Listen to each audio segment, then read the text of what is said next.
అన్న చూసుకున్నట్లయితే ఖైరతాబాద్ లో ఉప ఎన్నిక రాబోతా ఉంది. దీనికి సంబంధించి ఏం చెప్తారు? అలా ఏం చెప్పలేము. ఎందుకంటే మనం ఇలా పుట్టింది పెరిగింది ఇప్పటిదాకా 50 సంవత్సరాలు మనం ఇక్కడ ఉంది. మనకి ఇప్పటిదాకా వెళ్తున్న పరిచయం కూడా లేదు. మన ఇప్పటిదాకా వాళ్ళ దగ్గర పోలే వాళ్ళ దగ్గర మనం అంటే దానం నాగేందర్ గారు బీఆర్ఎస్ పార్టీలో గెలిచి కాంగ్రెస్ పార్టీకి వెళ్ళిండు. దీనిపై మీ అభిప్రాయం ఏంది? అది పోకుండా ఉంటుంది, బాగుంటుండే.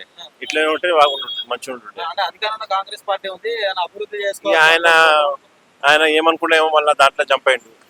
రూలింగ్ పార్టీ కదా అందులో పోయిండు. మళ్ళీ ఏమవుతుందో తెలియదు మనకు. ఫిరాయింపుల కేసులో పార్టీలో ఇప్పుడు నియోజకవర్గంలో ఉప ఎన్నిక రాబోతా ఉన్నారు. ఎట్లా ఉంటుంది? ఓవరాల్ ఉంటుంది, పోటీ ఉంటుంది. ఇక మనం ఏం చెప్పలేము కదా, ఎవరు గెలుస్తారు ఎవరు వస్తారు తెలియదు మనకు.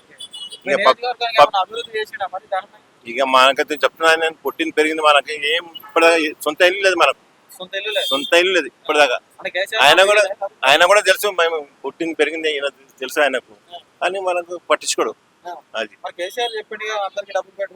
ఇక మనం అప్లై చేయలే, అప్పుడు అప్లై చేయలే. చెప్తున్నా అప్లై చేయలే, మనం అనుకోలే వస్తుందని అనుకోలే. అయితే పొరపాటు అయితే మనిషితోని ఎందుకు కాదు. ఇక మనం వెనక సీట్ మనం చొలవైపోయి మనకి ఏం చేస్తుంది. కాంగ్రెస్ వచ్చినాక ఇందిరామ్మ ఇస్తున్నాం అని చెప్పేసి అంటా ఉన్నారు. మరి అప్లికేషన్ పెట్టుకున్నాం, అది పెట్టినాం. ఇప్పటిదాకా ఫోటో దింపిరు కానీ ఇప్పటిదాకా ఫలితం లేదు. దానికి ఫలితం లేదు. మరి గతంలో 10 ఏళ్ళు కేసీఆర్ పాలన చూసినావు, మరి ఇప్పుడు 2 ఏళ్ళ రేవంత్ రెడ్డి పాలన చూస్తున్నావు. ఏది మంచిగా అనిపిస్తుంది? ఇప్పుడైతే కేసీఆర్ ప్రభుత్వం బాగుండే. అదేం గొడవలు లేకుండే, కొట్లాటలు లేకుండే, ఏం లేకుండే. కరెంటు సమస్య ఉండే, కరెంట్ సమస్య కూడా మంచిగా ఉండే. ఇప్పుడు కరెంట్ సమస్య కూడా వస్తుంది. ఫ్రీ వస్తుంది కానీ కొంతమంది వస్తుంది, కొంతమంది వస్తలేదు. ఇక రాదు మా కాదు, ఇప్పటివరకు రాలేదు. 950 కడతాం నెల. సన్న బియ్యం ఇస్తున్నా అని చెప్పేసి గొప్పగా చెప్తారు కాంగ్రెస్ వాళ్ళు. మరి ఏం సన్నది దాంట్లో దొడ్డు అది వస్తున్నాయి బియ్యం, అది ప్లాస్టిక్ అట్లా ఉన్నది. అది కొన్ని దగ్గర అంటే ఇంత వస్తున్నాయి అంతగా. వెనక సీట్ ఉంది. కాంగ్రెస్ పార్టీ నుంచి దానం నాగేందర్ గారికి టికెట్ ఇచ్చే అవకాశం లేదు. విజయారెడ్డి పీజేఆర్ కూతురు విజయారెడ్డి గారికి టికెట్ వచ్చే అవకాశం ఉంది అనుకుంటాం. దానికి సంబంధించి ఏం చెప్తారు? ఇక దానికి మనం చెప్పలేము, ఎందుకంటే వాళ్ళు తిరుగుతా విజయారెడ్డి ఇక్కడికి వచ్చి తిరుగుతుంది అంత చేస్తుంది, మంచిగా చూసుకుంటుంది అట్లా. ఇప్పుడు ఎవరు వస్తే ఇప్పుడు ఉప ఎన్నిక జరిగితే ఏ పార్టీ గెలిస్తే మంచిగా ఉంటారు? ఇక విజయారెడ్డి అనిపిస్తారు. వెనక సీట్ వాళ్ళ తమ్ముడు తమ్ముడు తెలియదు విష్ణువర్ధన్, ఆయన కూడా చేసినట్టు కనిపిస్తుంది. అది ఉప ఎన్నిక జరిగితే ఏ పార్టీ వస్తే బాగుంటది అనుకుంటున్నాం? ఇక ఏ పార్టీ కానీ మంచిగా చేస్తే మంచిగా ఉంటుంది. అది ఇక పైసలు గుర్తుపడి ఓట్లు చేస్తాం అది చేస్తాం అంటే సమస్య. అది అన్న చెప్పండి, ఇప్పుడు ఖైరతాబాద్ నియోజకవర్గానికి సంబంధించి దానం నాగేందర్ గారి పరిస్థితి అయోమయంలో ఉన్నది. ఉప ఎన్నిక ఖచ్చితంగా రాబోతుందని చెప్పేసి బయట వార్తలు జోరుగా వస్తున్నాయి. దీనికి సంబంధించి ఏం చెప్తారు? ఏంటో మేము కూడా అయోమయంలోనే ఉన్నాము కదా, పేపర్ చదువుతున్నాము అంతా. మాకు కూడా అయోమయంగా ఉంది, అదే టెన్షన్ ఉంది కదా. డెవలప్మెంట్ అయితే చేస్తున్నారు, డెవలప్మెంట్ వాళ్ళకి ఉండు పడుతున్నాయి, అవన్నీ అవుతున్నాయి. అయితే ప్రస్తుతానికైతే ఇప్పుడు మాకు కన్ఫర్మ్ కాలే కదా. ఎలా చూస్తారు అంటే బీఆర్ఎస్ పార్టీ నుంచి గెలిచి కాంగ్రెస్ పార్టీకి పోవడాన్ని ఎలా చూస్తారు? అంతా సమానమే, అంతా సమానమే, మాకు అంతా సమానమే. రూలింగ్ పార్టీ చేస్తుండే, ఆయన చేసే కాడికి ఆయన చేస్తుండ్రు, వాళ్ళు చేసే కాడికి వాళ్ళు చేస్తున్నారు. గతంలో బీఆర్ఎస్ నుంచి కేసీఆర్ పాలన చూసినావు. కేసీఆర్ ఉన్నప్పుడు ఎట్లా చేసిండు, ఇప్పుడు రేవంత్ రెడ్డి ఉన్నప్పుడు ఎట్లా చేస్తాను? కేసీఆర్ ఉన్నప్పుడు ఆయన ఆయన లెక్క ప్రకారంగా ఆయన చేసి, ఈయన లెక్క ప్రకారంగా ఈయన చేస్తుడు. ఇంకా చేస్తామంటాడు కదా, చూద్దాం అంతే. అంటే ఎవరి పాలనలో అభివృద్ధి జరుగుతా ఉంటుంది, మంచి చేస్తా ఉంటుంది. అభివృద్ధి అంటే ఇప్పుడు ఇది చేస్తూ ఉన్నారు, కొన్ని అవుతున్నాయి. ఇప్పుడు సంక్షేమ పథకాలను అందుతున్నాయి. మీకు ఫ్రీ కరెంట్ వస్తుందన్న? వస్తుంది, ఫ్రీ కరెంట్ వస్తుంది. కేసీఆర్ ప్రభుత్వం ఉన్నప్పుడు వచ్చింది. కేసీఆర్ ప్రభుత్వం ఎట్లా ఉన్నాయి మన ఇంట్లో పథకాలను అనుకున్నాయా? ఫ్రీ కరెంట్ కానీ 500కే గ్యాస్ కానీ ఫ్రీ కరెంట్ అయితే వస్తుంది, అలా ఫ్రీ వాటర్ వస్తున్నాయి. ఫ్రీ వాటర్ అంటే ఇక కేసీఆర్ చేసింది. కేసీఆర్ గవర్నమెంట్ ఉన్నప్పుడు ఫ్రీ నీళ్లు, ఫ్రీ కరెంటు. ఈ గవర్నమెంట్ అయితే కరెంటు ఫ్రీ ఇస్తుంది. ఎన్ని నెలలు ఉంటాయా నీకు? నాకా ఉంటాయి 60 పెన్షన్ వస్తుందా? మరి వస్తుంది. ఎంత వస్తుంది? అదే కేసీఆర్ ఇచ్చింది. రేవంత్ రెడ్డి అవసరమా? మరి 4,000 అంటాడు, అనుకుంటా 4,000 లేదు.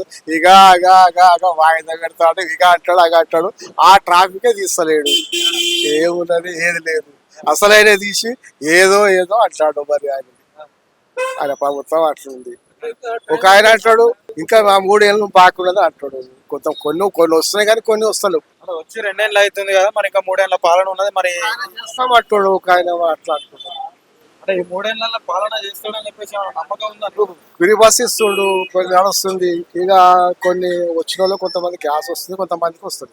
రాష్ట్రం అంతా లాస్ట్ ఉందా అని చెప్పేసి రేవంత్ రెడ్డి అంటాడు. మరి పథకాలు ఇస్తామని చేస్తాడు. లాస్ట్ అంటే ఎదుటోని మనం ఏదో ఒకటి అనొచ్చు కదా, లేదు దానికి ఏమీ లేదు. మంచిగా ఉన్నా కానీ వీడు లాస్ట్ చేసిండ్రు అంటే అయిపోయింది. ఇక అట్లానే ఉంటుంది కదా, వాళ్ళు లాస్ట్ చేసిండ్రు ఇదైతే తెలియదు. వీళ్ళ మీద వాళ్ళు అంటారు, వాళ్ళ మీద వీళ్ళు అంటారు, బస్ అంతే. అది గెలిచేంత వరకే హామీలు ఇచ్చుడు తప్పితే గెలిచినాక ఎవడైతే ఏం చేసేయలేడు. అంతే దాటేస్తున్నారు కదా, మరి ఏం చేస్తాము.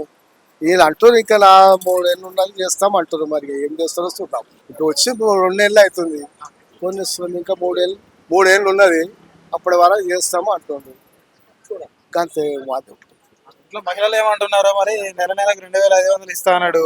బతుకుంటారు 2500 ఏవి అని వాళ్ళు బతుకుంటారు. పాపం గరీబ్ వాళ్ళు కొంతమంది పింఛన్ రాలేదని చాలా మంది ఇబ్బంది పడుతున్నారు. అసలనే ఈ స్కీము పక్కవ ఊసలేదు, ఏదో అది అంటారు, ఇన్ని కోట్లు దీనికి అంటారు, అన్ని కోట్లు. మరి బడ్జెట్ ఏం పైసలు అప్పు లేని వాళ్ళకి ఇన్ని కోట్లు ఎక్కడికి వెళ్ళిపోతున్నాయి, ఏడికెళ్ళి వస్తున్నాయి ఇన్ని కోట్లు. పేదవాళ్ళకి ఏనికలకు అయితే లేదు. పెద్ద పెద్ద స్కీమ్లకు ఇన్ని కోట్లు మాట్లాడుతారు. కేసీఆర్ అంతా పోయి లక్షల కోట్లు అప్పు చేసిపోయింది కేసీఆర్ అని చెప్పేసి మాట్లాడుతుండ్రు రేవంత్ రెడ్డి. మరి మా అక్షర నేను కూడా అంట, మళ్ళీ వేరే గవర్నమెంట్ వచ్చిన వాళ్ళు కూడా ఇవ్వడానికి మాట్లాడే మాట అంతే కదా. దానం నాగేందర్ గారికి కాంగ్రెస్ పార్టీ నుంచి టికెట్ రాదు, పీజీఆర్ కూతురుకు వస్తుంది అని చెప్పేసి అంటా ఉన్నారు. దాని మీద మీ అభిప్రాయం ఏంది? చెప్పలేము అన్న, అది చెప్పలేము. ఎట్లా ఉంటుంది? పేపర్ చూసినాము, టైం ఇవ్వమంటాడు దానం సార్, ఆలోచన చేసుకుంటాడు. ఆమె అయితే రికార్డు లేదు, బయటకు వస్తలేదు. మరి అది అప్పటి వరకు మనం చెప్పలేము కదా, ఎవరు వస్తున్నాం. పీజీఆర్ కూతురు విజయారెడ్డి వస్తుంది ఖచ్చితంగా మనం చెప్పలేము కదా. ఈయన కూడా రూలింగ్ ఉన్నాడు కదా, దానం కూడా చేసినోడే. ఇద్దరి మధ్యలోనే ఉంటుంది. దానంకి ఇస్తే గెలిచే అవకాశాలు ఉన్నాయా, విజయారెడ్డికి ఇస్తే గెలిచే అవకాశాలు? చెప్పలేము, అది ప్రభుత్వం దాని మీద ఉంటుంది, అది నేను చెప్పలేదు. ఇప్పుడు దానం నాగేందర్ గారు 3 సార్లు గెలిచిండు ఇప్పుడు సీరియల్ గా ఖైరతాబాద్ నియోజకవర్గం. కానీ అభివృద్ధి చేసిండా మీకు? ఇక అభివృద్ధి అంటే ఆయన ఉన్నప్పుడు చేసిండు, కొన్ని చేసిండు, ఆయన ఉన్నప్పుడు చేసిండు. ఇప్పుడు కూడా ఆయన ఉన్నాడు చేస్తున్నాడు. ఆయన ఉన్నప్పుడు ఆయన బీఆర్ఎస్ ఉన్నప్పుడు చేసిండు, ఆయన చేసిండు. ఏదో పాపం ఆయనకు ఏం లేదు, ఆయనకు పెద్ద సస్పెండ్ లో పెట్టి పెద్ద టెన్షన్ ఉన్నాడు. ఏం చేస్తాడు, ఆయనకు అధికారం సీఎంఏ నడిపిస్తుండ అంతే. ఇక వాళ్ళని పెట్టి అది వాళ్ళు కొట్లాడుకుంటున్నారు.